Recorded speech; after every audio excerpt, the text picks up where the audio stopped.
Bonjour à tous. Pour ce premier cocktail de l'année, allez, vous avez tous déjà mélangé du rhum, du Coca-Cola, vous avez fait sans le savoir un Cuba Libre. Maintenant, on va voir ensemble comment on fait un vrai Cuba Libre. Pour réaliser un vrai Cuba Libre, nous avons besoin de Coca-Cola, d'un rhum type Havana Club. Ici, je vais utiliser un rhum à la vanille et de citron vert. C'est tout. Le verre, on utilise pour le Cuba Libre un tumbler ou un highball, bref, un grand verre. Et ici, je l'ai placé dans le congélateur. Première étape, les glaçons. Chose très importante, plus vous allez mettre de glaçons dans votre verre, moins la glace va fondre, plus le cocktail sera froid et moins il sera dilué. La recette, 6 centilitres de rhum. Ici, donc, un rhum à la vanille, pour rappeler ces notes des îles, les notes gourmandes. Le citron, 4 centilitres.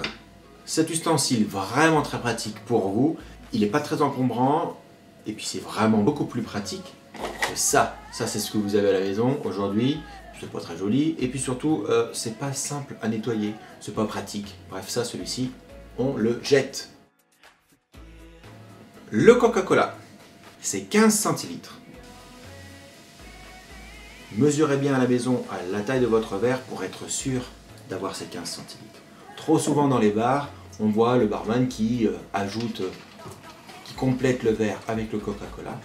C'est très important si on veut un équilibre entre le rhum, le citron vert et le coca. Dernière étape, mélangez délicatement le Cuba Libre avec la cuillère de bar. Tiens, à ce propos, la prochaine fois, dans une autre vidéo, nous parlerons des ustensiles à avoir à la maison pour réaliser d'excellents cocktails. Là, le cocktail est terminé, mais bon, il n'est pas très sexy, on va pouvoir faire beaucoup mieux, on va le décorer. Pour cela, notre citron vert, cette fois-ci, on va le couper dans le sens de la longueur. On le retourne et on le recoupe en deux, puis en 4 pour obtenir 1/8 de citron vert. Regardez, pour faire encore mieux, cette partie-ci, qui n'est pas très jolie, eh bien, on va la supprimer. En plus, tout ce qui est blanc dans le citron, dans les agrumes, c'est ce qui va donner l'amertume. Et ça, c'est pas du tout ce qu'on veut. Pour finaliser, j'ai remis quelques glaçons, très important. Vraiment, si vous voyez que le niveau des glaçons rebaisse un petit peu, vous en rajoutez.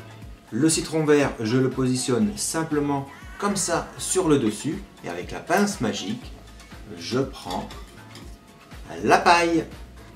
Voici comment on réalise un vrai Cuba Libre. Et celui-ci aura des notes de vanille. À votre santé et à la semaine prochaine!